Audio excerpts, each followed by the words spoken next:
Hello everybody, welcome to the Mualani guide video done by a casual player, okay? So Mualani came out and I wasn't originally gonna pull for her, but after seeing her exploration, shark stuff, and you know, how fun she is to play, I ended up pulling for her. Did it take me like 100 something of my wishes to get her?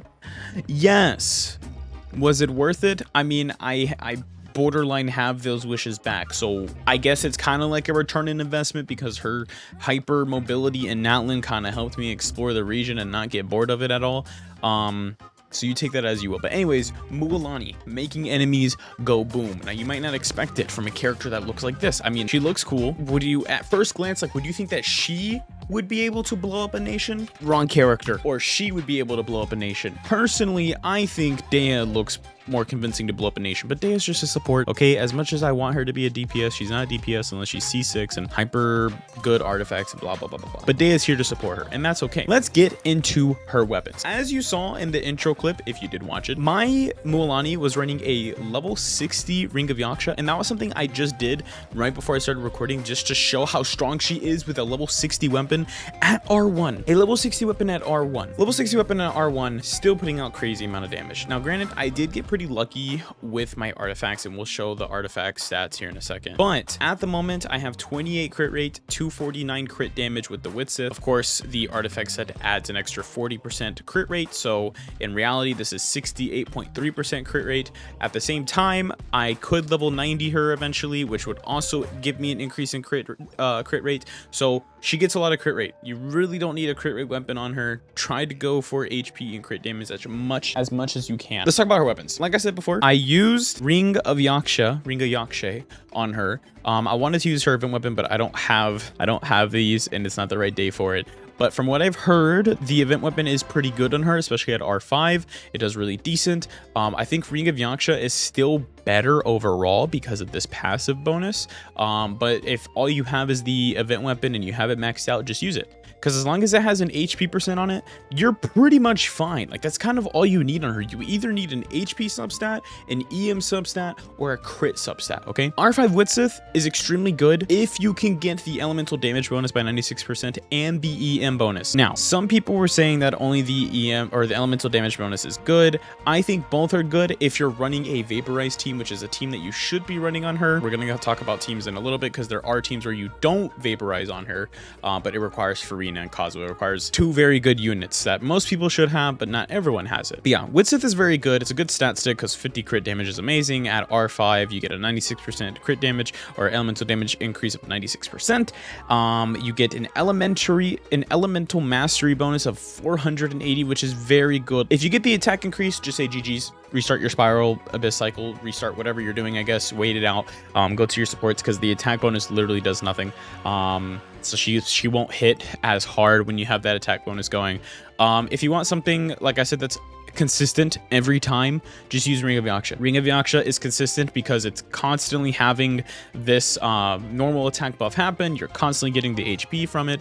Lost Prayer of Sacred Winds, I've heard, is okay. It's just there as a stat stick. If you have Kagura's Verity, I mean, it can be okay, just again because it's a stat stick.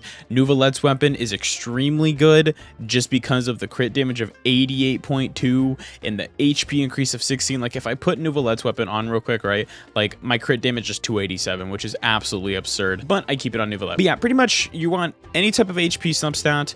I guess in terms of like extremely free to play, you could use Magic Guide. I think Mappa Mare is another one that I've heard was extremely good for a build, but just get Ring of Yaksha.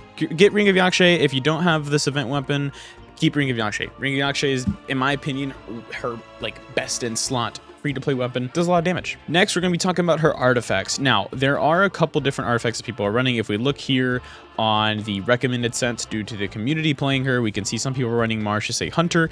Martius A Hunter is actually not bad. It's essentially just like having Obsidian Codex, just in my opinion a little worse because you get nothing from the charge attack damage bonus, but you do get the crit rate increase. This is really good if you're running her in a Farina team. Then you could just throw Martius A Hunter on. You don't really have to worry about getting her set, but of course you want the Obsidian Codex set if you can. I mean, farming this first Natlan region is not going to be, or farming this first Natlan domain isn't going to be like a waste of resin per se, because this domain is probably going to be the ones that 99% of the Natlan characters end up using, including the Pyro Archon. Typically the first domain of every region is the most important one and the most used domain. But yeah, when you have the 4-piece on, when you consume any type of Night Soul, you get a 40% crit rate increase, and it can trigger every second, so you're constantly getting a 40% increase and you're constantly getting a 15% damage increase. Extremely good set. For the Circlet, now real quick, Circlet, Goblet, and Sands, you could run triple HP across the board if you have crazy good substats. Sorry. She's kind of like Neuvillette. Like, you literally build her like you would Neuvillette. With Neuvillette, you can have triple HP across the board if you have really good subsets on them. But if you don't, crit damage Circlet, like I have 21% defense on her crit damage Circlet. Like, her Circlet that I have is nothing good. I'm just using it because of that crit damage increase. If you can't get a good hydro damage bonus Circlet or Goblet, please just use HP. I don't think HP is that far off of Hydro, just because she scales off of HP, just like Neuvillette. So if you can't get a Hydro damage bonus, use HP. You're probably not going to lose that much damage overall.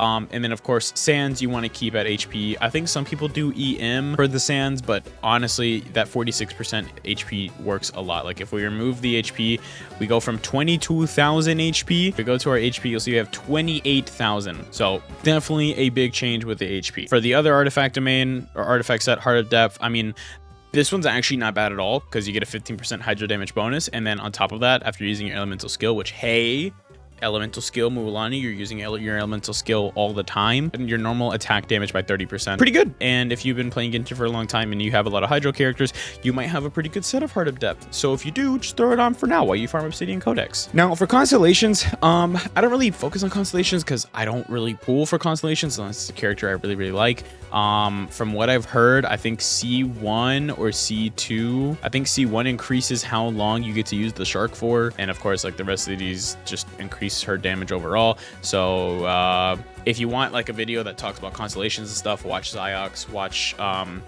any of Sevi plays, like watch any of the other guide makers who go really in depth. This is more of a casual friendly understanding. Okay, for talent levels, do not level up her normal attack. As cute as it is and as cool as it looks, it's terrible. I wish the normal attack was somewhat imbued with her playstyle. It's not. It's just there to look cool. Her E skill I have at level 7. I could rank it up to 8. I'm not doing it just yet because I'm okay with her damage right now. Her burst, an 81% of max HP, is insane, and when you upgrade it to level 7, it's 87. I believe at level 9 or level 10, it's like a 95% of your max HP for the damage scaling on her ult, which is insanely good. If you're really into min-maxing characters, get her burst up. It is crazy good nuke damage, but for overall gameplay, her E skill works perfectly fine. Like I said, I could rank this up to 8 if I wanted to. It would help out with some of the damage, but I just keep mine at 7 because I find her satisfactory at that. Okay, now for some teams. My personal favorite team is a burn team. I coped and pulled Emily hoping that she was good in Natlan, and turns out she's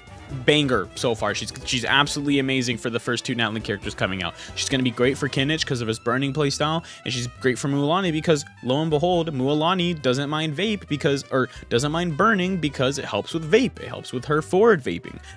But for this, you can change Bennett to Zhangling. You just have to keep in mind that you won't have any healing with this team, so you might want to replace Dea with like a C6 Toma so you can have that shielding.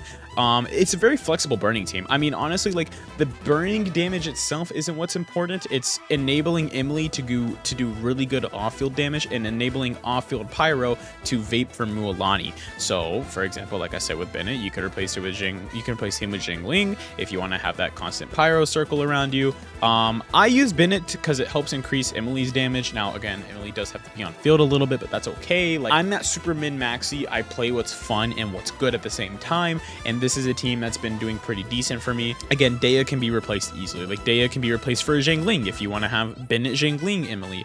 Jingling can be replaced for Toma, like any type of off-field pyro damage or pyro enabling. I've heard that Jinhyun is pretty good. I don't have her leveled up, so I'm not gonna talk about that, but yeah, I've heard any type of on-field pyro or just pyro application in general is going to be really good for Mualani. Other teams that you can run, this one right here, I named this one Mualani DPS team, but essentially it's like a kind of sort of a hyper carry team. You get Farina in there with any type of big healer. I use Jean as my personal preference. Pop Jean, pop Farina burst, pop Jean burst, pop Kazuha burst. You're getting a bunch of Hydro Swirls. It increases Mualani's personal damage like crazy, and then on top of that, you're getting Farina's 20% increase of HP, 25% increase of HP, and shortens skill cooldowns by 5%. So you're getting your Shark a little bit faster. Does it really matter? No, not really, but you're getting it a little faster. In terms of other teams, I think that's kind of it. Like, you could run her on a taser team if you want to,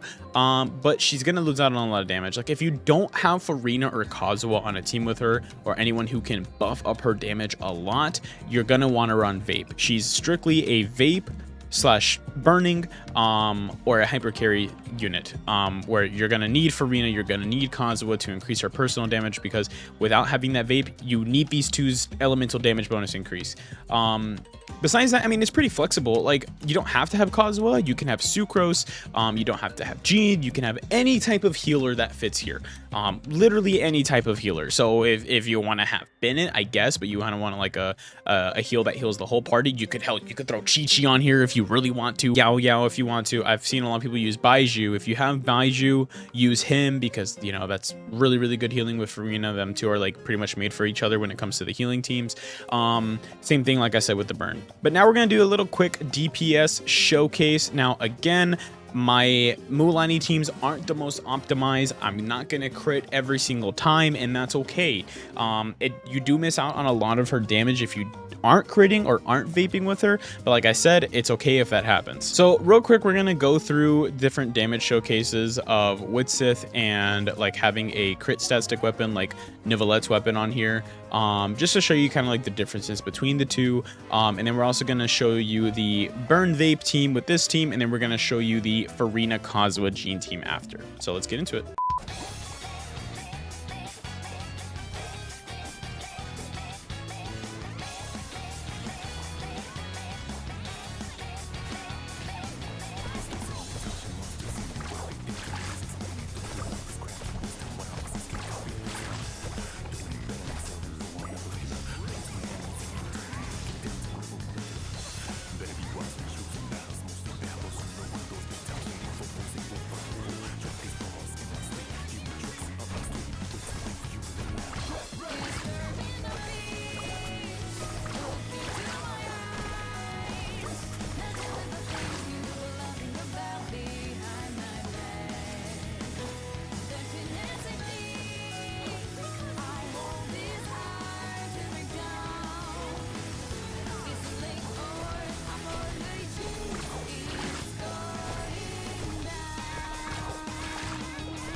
Now, for this Mualani showcase, I was at world level 9 the whole time, so the enemies do have like a lot more health, and there are multiple times where I'm not critting. I don't show perfect examples because not every run that you do is going to be perfect, and you're not always going to have 100% crit rate.